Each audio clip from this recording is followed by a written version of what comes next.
Really excited to get out here.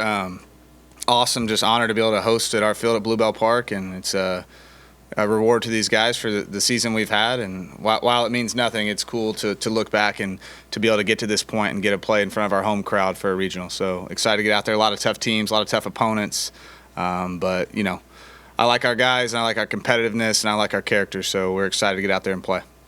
Front center, Carter. Carl's on 3. Coach, have you made a decision yet who you'd like to start tomorrow and how you'd like to handle kind of your starting pitching this weekend? Day by day, but we'll be starting Shane Sadeo tomorrow. Front right, Alex. Just wanted to ask what you've learned more about this Lamar team as you've kind of dissected them a little bit and just the club you're going to face tomorrow.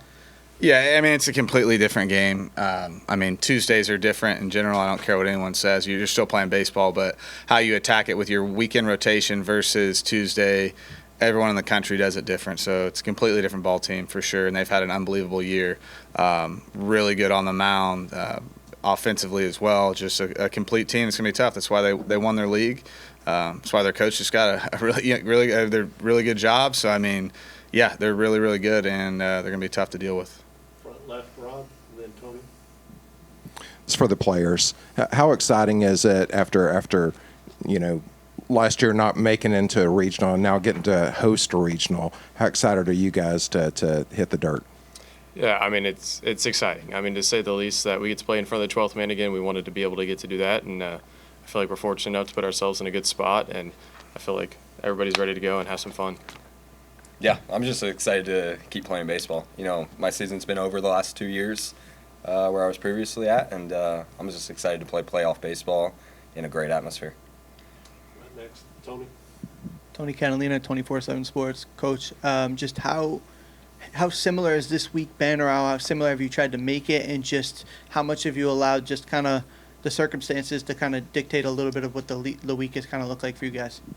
Yeah, we've kept a really consistent level of preparation all season. The one difference I would say with this week than others, we mixed in some live ABs just because from the Auburn Saturday doubleheader, we had a week off to Mississippi State, so you don't have those Tuesday games to get at bats or innings. And from there, we had a week off again, a lack of Tuesday, which are huge, and then a week off again. So we did a little more high-speed stuff from a defensive standpoint and from a hitting standpoint. Just to, again, we've had some really big gaps. In our last gap, we only played one game. So, but how we do our stuff, when we stretch, how we play catch, how we go about our business has been consistent all season. I think that's why, we've been a consistent baseball team. And in times where we haven't, we've been able to revert back to what we've done all year and bring it right back to the middle. So I would say just a little more game simulated, so you can get that nervous system spike so it's not down all week and then it hits a peak for the game. So we've done a good job of bringing it up at the beginning of the week and tapering down. Today was a nice, hour 15 NCAA mandated time practice, so it allowed us to kind of be a little lighter. We've done a lot of good stuff this week. Front right, Alex. Coach, do you expect Nico to play in the field, and if so, how do you expect the rest of the infield to kind of shake out and align? Yeah, Nico's going to play. He's going to play third. Gavin will be at first. So all the other guys will be the same. Chris will DH. It's no secret. He's been playing through some stuff. And, so Royal will be at second. And from there, it'll all be all the same it's been most of the year. Front middle, Carter, and then Tony. Coach, what have you seen from Shane lately, and what would you like to see from him tomorrow? Yeah, I think he's had some good ones when we've, brought him out of the pen. I believe in Shane. The amount of belief I have in Shane is through the roof. So I'm excited for him to get out there tomorrow. I know for him personally, he hasn't had the season he's wanted, but seasons can be made in the postseason. So there's him and a lot of other guys I want to give the ball to, but I'm really excited for him because Shane is not a guy you bet against, and these guys will tell you that if you know him. So we expect a really good one out of him tomorrow. Chris, obviously, Coach talked about just the injuries you've gone through this year. Just what has the last couple of weeks has been for you as far as getting ready, and what is your kind of assessment of how you feel moving forward going into this?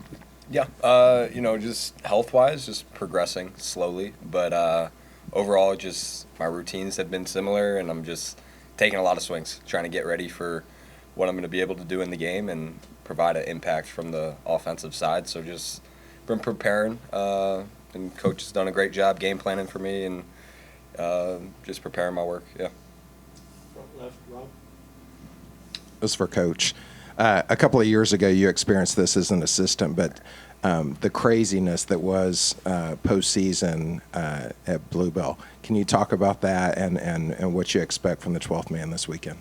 Oh yeah, I mean we see it all year though, and it definitely. I mean, the Texas series was like something I don't think we've ever experienced here, and then going back to that, I'm sure you're talking about the Oregon Super Regional, and I think what it does for us is, and especially playing the SEC, you're prepared for it, right? Because I say it to him jokingly, but like, what does noise mean? Like, why does it affect people? Either in a you try to do too much way, or it affects you in a negative way. So I think that part of it we have experience in, right? And we've done a good job of controlling and just doing what we do as opposed to trying to play hero ball. The other part is just, I mean, we all love playing here. I love coaching here, and be in front of our fan base when it gets going, man. It's special, and it means a lot, the support we get and the people that are going to come out. And yeah, we want to go out there and play well for them because they've been behind us all season. Front right, Richard, and then Alex. For Clayton, I know you're close with Shane, so what does it mean to see him get the nod to start a regional, and then what do you expect from him and the pitching staff over the entire weekend? Yeah, I mean, we fully trust him. There's no question that he's been working his tail off to figure out whatever's been going on, and I joke with him every time that he gets banged that it's the best his stuff has ever been, and he's constantly been progressing in the right direction. So it's extremely excited to see him get back out there, and I have no doubt that he'll go out there and do his thing and compete for us. And the same thing with everybody on the staff. Everybody will be ready to go. Front right, Alex. Mike, you've been a part of some teams that have made some deep postseason runs. Just what have you learned about what it takes to make that deep run, and just what it takes at this point of the year? I think what it takes at this point of the year is that you have put yourself in a situation where you don't have to react, and you can, again, follow the level of your preparation. And that started from the first meeting we had till the first practice. So, and the consistency in our day-to-day. So you don't have to try to change, or you've been down in games, or you've been up in games, and just because, some of these games can be lose or go home, or you put yourself in a bad situation, you continue to play the game how you've played the game. So that part of it is what it takes. If you're a team that hasn't done that all year and you've been inconsistent, and it's this one day, it's that another day, when you get in situations that are tough, you don't know how to handle them. But we've obviously at times been put through the ringer and have done nothing but respond with extreme resilience. So I feel as prepared as you could possibly be prepared, and that's from what we've done from day one. That's from playing in tough environments. That's from playing in a tough league. But it's also from guys like this and the leadership we have at the top of the clubhouse, that it's like, okay, we got the right people, and you got to have the right people to win. We got good players, and we're consistent. So that's why, that'll be our preparation and why I feel good about going into this.